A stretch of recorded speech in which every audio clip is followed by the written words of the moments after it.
Hey YouTube, welcome to Greg Gullet's Fishing Adventures. Today we're going to talk about topwater fishing, more specifically early summertime topwater fishing. The bass are done spawning and are still shallow and chasing shad. Walking baits are good at mimicking nervous shad, and that's what today's video will cover.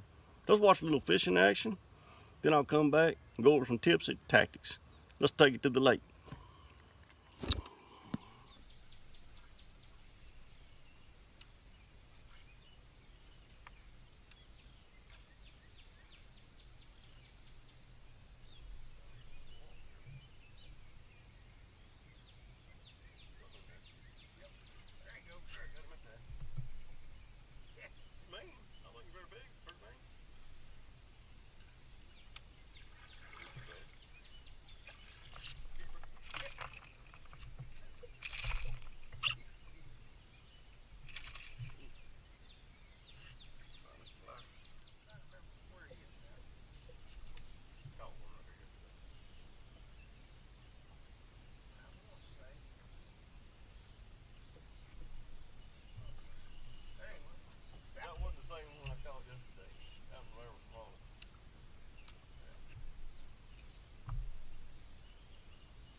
See how quick I got to work my sucker in? You know what causes that? Yes, you got that right. No, it's not fun.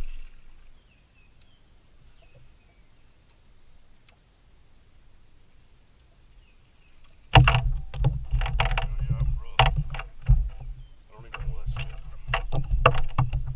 Release yourself.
Okay guys, let's talk walking baits. When I'm talking about walking baits, I'm talking about Vixens, Repo Man, Spook, Spook Jr., Sammy, that kind of thing.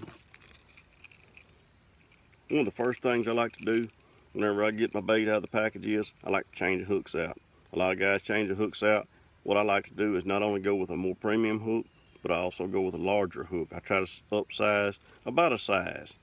Some of these half sizes like fives and odd sizes like that, I like them because it lets me do that and my hooks don't stick together too bad. It works good.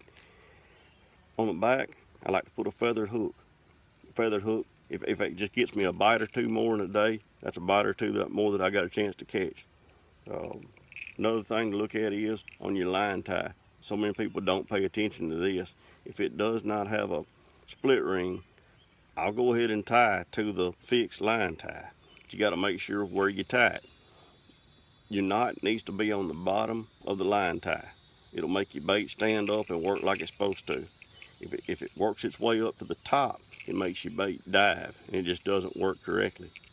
So what you have to do is every once in a while, whenever you're fishing, it's going to work its way up. Just adjust it with your hand.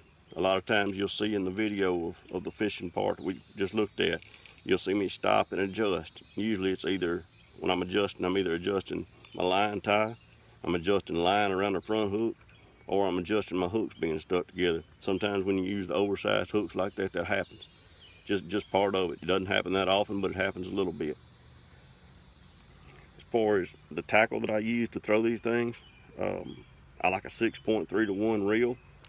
Ardent makes a nice reel for it. It's a tournament series. It's more of a moderately priced reel. You're not going to go broke with it. I think you can buy one of those for $100 or less.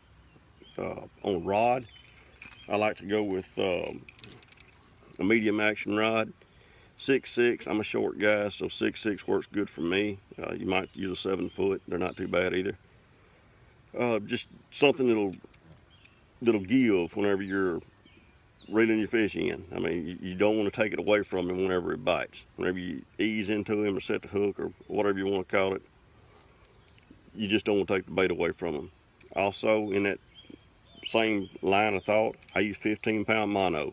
The reason I use mono is you got stretch, and this kind of deal, I think stretch is good. It's not always good, but I think in topwater fishing it is. It gives the fish, again, it gives the fish more time to get the bait in his mouth, and also when they're surging at the boat, you're less apt to lose them. That's just the things I like to do. Everybody's got their own. Some guys like braid. Braid's okay, it floats just like the mono does, but you just don't have that stretch that I think you need. Everybody likes what they like, so that's my 2 cents on that. As far as what we were targeting in this video when we were fishing the other morning, this was a dock area. It's got depth close, so I'm looking for some depth close so the fish can go up and down. I'm looking for cover, any kind of cover I can find. In this situation here, we had logs, stumps, a little bit of brush piles. This area had a flood a couple of years ago. It messed up a lot of the docks. In saying that, they haven't fixed all of them, and there's still a lot of junk on the bank. So a lot of that stuff that you saw me catching those fish off of was just remnants of old docks and that kind of thing. It really makes the fishing a little bit better. I hadn't fished up there in several years till the other morning, and I was really surprised at everything that was in the water. It looked better than it did 2 or 3 years ago when I was up there. So anyway, that's what I do. I appreciate y'all watching my video. If you like it, like and subscribe. We're going to keep doing it. We're going to do some other stuff, different kind of fishing, finesse fishing, some flipping, maybe even some more topwater fishing. This topwater fishing is pretty addictive, so it wouldn't surprise me to do another one. Anyway, I appreciate y'all watching. I'll see you next time. Thank you.